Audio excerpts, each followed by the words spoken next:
Hai preto de 10 días comezaron no cemiterio de Rubiáns as escavacións para atopar os restos de 18 represaliados da Guerra Civil. Despois de varios días sen avances, no día de onte os investigadores atoparon nunha foxa unha chapa anterior á Guerra Civil. Ese descubrimento permitiu a investigación mudar as zonas de busca. O primeiro represaliado que buscamos é o número 490 e estamos continuando ali onde perdeceu a fosa 480, un poquinho máis aló, para ver se o localizamos a él e o 494, que tamén está nesa área de traballo.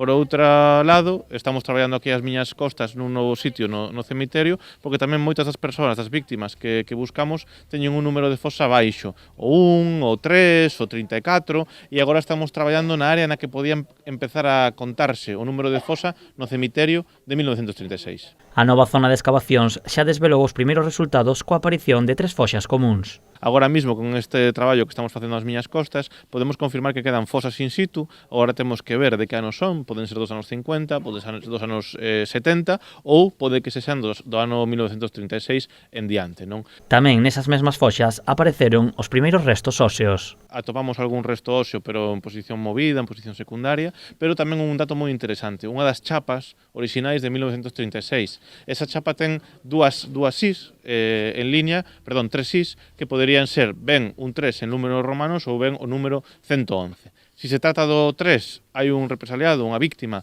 que coincide no libro de fosa común co número 3, o que pasa que esta chapa apareceu tamén movida, en posición secundaria. Por tanto, teríamos que excavar estas fosas, ver se teñen restos óseos, ver se esos restos óseos teñen síntomas de violencia e ver se dentro das fosas temos algún indicador cronolóxico. Os investigadores comezaron a estudar os osos, pero polo de agora aínda é cedo para coñecer se os restos pertencen a algún dos represaliados. As excavacións e investigacións continuarán nas seguintes datas, mentres haxa posibilidades de atopar os restos e facer xustiza coas 18 vítimas.